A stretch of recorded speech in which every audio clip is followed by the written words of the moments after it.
পুরনো টি শার্টকে করে নিলাম নতুন, হোলি বলে কথা। তো আমি হোলির 2 দিন আগে এটা নিয়ে বসেছিলাম, কারণ তার মধ্যে এক্সাম ছিল, তাই ভিডিও বানানো বা এরকম এত কিছু নিয়ে বসার মতন আমার সময় ছিল না।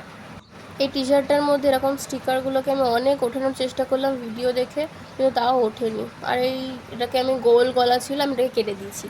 আমার গোল গলা পছন্দ না, তাই জন্য একটু ভি কাট করে নিয়েছিলাম, যদিও ভি কাট হয়নি।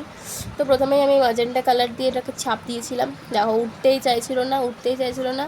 আর ফাইনালি এরকমভাবে এসেছিলো কালারটা, আমি আবারও কালার করলাম ওটাকে দিয়ে, তারপর ফাইনালি এরকম একটা রেজাল্ট এলো। জীবনে কোনো রঙ না থাকলেও হাতের রঙগুলো কিন্তু লেগেই রয়েছে। তারপর এই হলুদ কালারটা করে নিলাম হাতে টুকটুক টুকটুক করে। এই হলুদ কালারটার মধ্যে হলুদ আর অরেঞ্জ কালার মেশানো, যার জন্য এইরকম একটা কালার এসেছে, যদিও এটা হলুদ হয়নি। এবার এই হলুদ কালারটাই আমি পাকামো করেছিলাম, এর মধ্যে আমি ব্রাশ দিয়ে কালার করে নিয়েছিলাম, আমি ছাপটাই বোঝা যাচ্ছিল না, মনে হচ্ছিল কালারই করা। এবার একটা গ্রিন কালার করার পালা।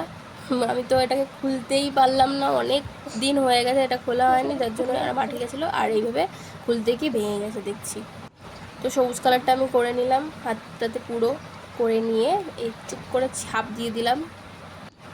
এটা নতুন ট্রিক শিখলাম, এইভাবে রেখে হাতটাকে তুললাম, নাহলে আমাকে গেঞ্জিটাকে ধরে তারপর তুলতে হচ্ছিলো।